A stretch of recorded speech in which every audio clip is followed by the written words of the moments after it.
Right there is Paris Coffee Shop. That was real big in the 90s. So if you had like a really fancy date, you'd take them to Paris Coffee Shop for breakfast or whatever. I took this chick that was really into France and Paris. She spoke French and was all into going to Paris and all this stuff. So I took her to the Paris Coffee Shop. But it's pretty cool. It's right there. Right there on Magnolia. There's a big time art district right here.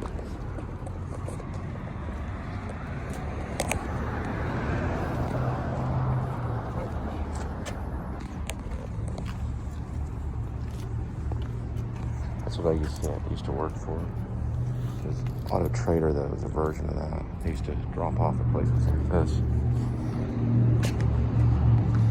We got big time murals right here. There's one they kept up. Love the Ford.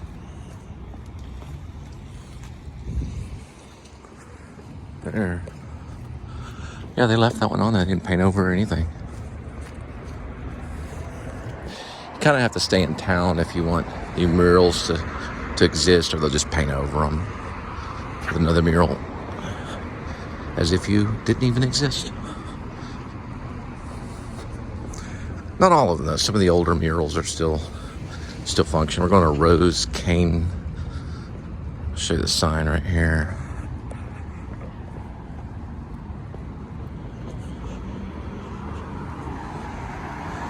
See the sign right here. It's on the pig right here.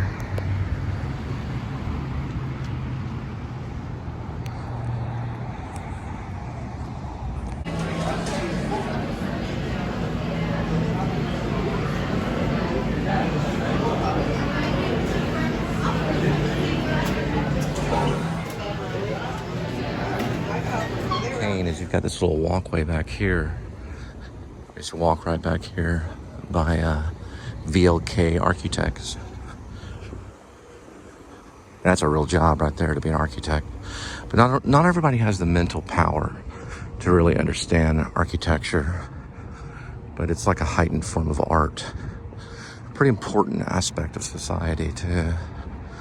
Here's their little area right here. Kind of see the lights and everything. A little architectural design. Part of the building is actually for lease too, for probably a joint business. But they won't be designing much office space, that's for sure, since there's mostly remote work.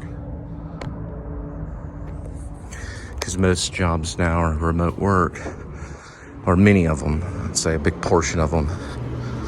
Also, there's a good film coming up by Ethan Hawke's. Well, it's actually came out this last year. Ethan Hawke's daughter, Maya Hawke, about the gig economy. She did it right before she signed up to do Maestro, I guess is the name of it.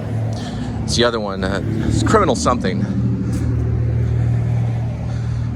But it's about the gig economy, which really has been around since, money's been around. It's all a gig economy. This area is known as Panther City. It's another name for Fort Worth. A lot of different reasons why. One rumor that these panthers were released on the within the city from the zoo or something like that. So I got the nickname Panther City. This is where the old Hip Pocket used to be. Right here. The old Greek restaurant. Looks like it's turned into a law firm or something. It was right here. It was a Greek restaurant, which I don't think it is anymore. It's known as a pantry, but it was this one right here. This was part of the Greek restaurant, and the theater was right here, right off West Magnolia. And they moved back by the lake.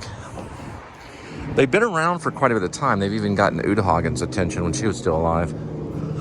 And one of the daughters worked with Uta Hagen on stage on Broadway when she said, when she did Collected Stories. Uta Hagen's probably one of the most famous acting teachers since Stella Adler. There's the parents' coffee shop, which closes during the day. Right there.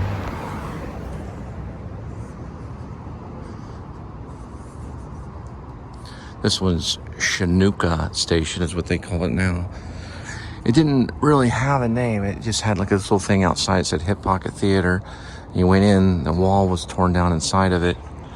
Went through a hole in the wall, and then right there was the theater. And the Greek restaurant was along this corner. Let's see if they still have the back side of it.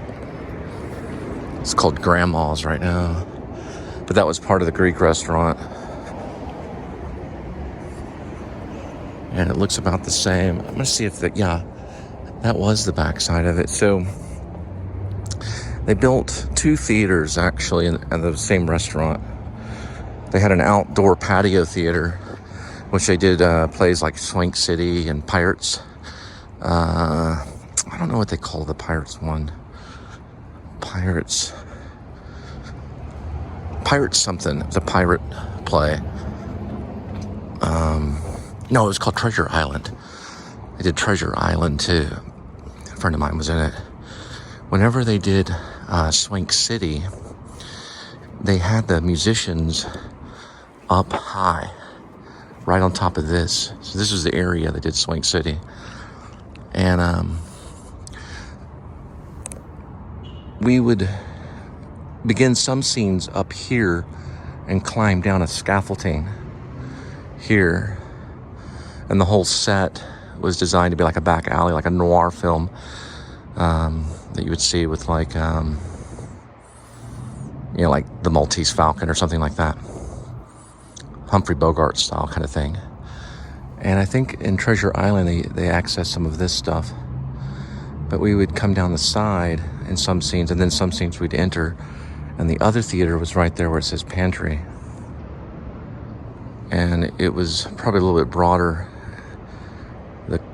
The makeup room, or you would say the dressing room, was right here. And the playing area was right here. And where I'm standing right here were bleachers that went up high right here. So it was designed with bleachers up this way. The Greek restaurant was back here. The indoor theater was in there, where plays like Daughter of Ziak was done, which that'll all be published in Samuel French. All of Johnny Simon's stuff he's going to come off as like almost as good as Sam Shepard, but probably better. But his stuff was done inside, and then some of the outdoor theater was done here. This is only done, it was only one season, so they've been around since the 70s or late 70s or something like that. They've been around a long time, maybe mid 70s. But anyway, this was a year like mid 90s or so. I would say like roughly 1995-ish or so. Maybe 95 or 94, 95-ish. And Treasure Island was done. We did Swank City. Inside we did Mountebank's Changing Places, where we played these like Poirot style characters. Almost like mountebanks is what we played. They were almost like puppets. And then we did my theater group, which is a Rag Carpet Theater Group. We did our own version of like, not really stomp, but it was like almost borderline improv. We were reading a lot of open theater stuff, like Joe Chaikin kind of stuff. And we also were reading Peter Brook kind of stuff. So we did a play called Partners in Wonder right here. And we started off like stomp. So it started off with us using these things that are like right here, you can see. Brooms and stuff like that, and we were making noises similar to stomp. I never saw stomp. I always wanted to though. I got tickets to it one time. I fell asleep, but we did that. And no, I didn't fall asleep in stomp. I fell asleep at the hotel room, and I missed the show. But this one was here, and then it went into like a play on Mask. We did like some Mask stuff and just real weird music. It was called Partners in Wonder. The president of Rag Carpet Theater Group and I did it. And they let us do it here, It's kind of like a mime show almost. mime slash kind of actory. But they did a lot of different shows that season. It was really cool. And this was the indoor part right here, the indoor theater. And I think there might have been access to the theater right here, but you can see they've walled it in right here. So we could go in and out, and there were like platforms that went down, and there's a dressing room, and there was a little curtain, a little tiny door. We'd go out, and then the audience would be there. Audience was maybe like 40, very small, very intimate. It was pretty much probably considered off Broadway, even though it was, you know, done here. But it was a cool setup. It was a really cool time with Hip Pocket. Hip Pocket was going through changes because the guy that owned the property that they lived on ran this barbecue place out by the lake, and they kind of got in a fight, and then they eventually moved off of Silver Creek, but they used to be off of Las Vegas Trail. They moved there for one season. It was a really cool guy named Pete Gooch was one of the writers, one of the playwrights. He knew a whole lot about Alfred Hitchcock and filmmaking and things like that. And writing, literature guy. He's a guy who writes like copy, you know, like professional copy, things like that for a living. But he was like a real writer. We had like a jazz band, all kinds of stuff. It was back in the golden days of the 90s, mid-90s. Lots of jazz music playing all the time. Really cool, little cool little area. I may come back and try to go into that theater when it's, go into that restaurant when it's open to see if you can see where they tore the wall down. It's a good idea though, for a little found space. Here's another one right here.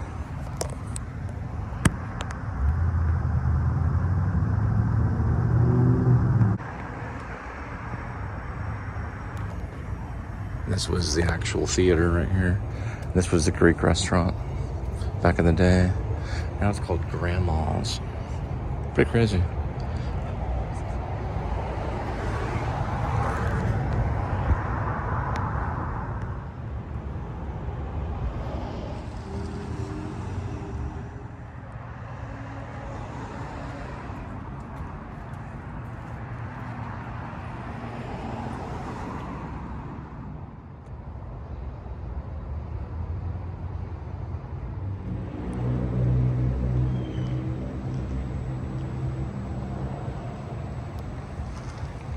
These two big girls that were sitting outside, they're like, you know, why are you filming that? You know, Grandma's, because I guess they worked there.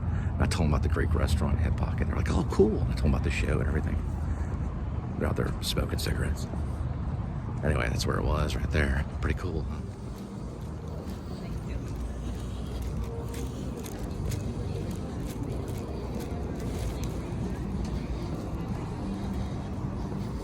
It's a pretty cool looking lamp right there.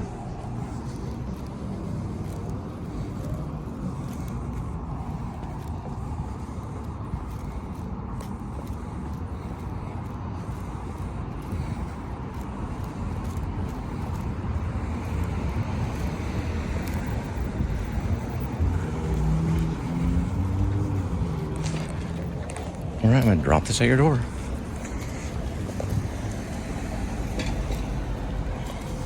Gotta put it in a bag first.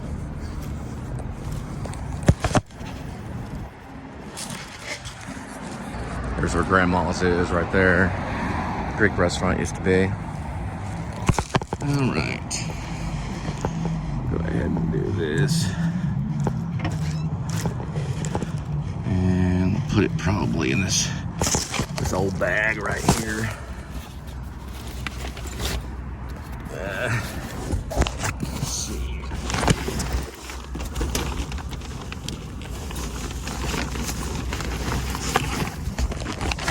That should work out just fine.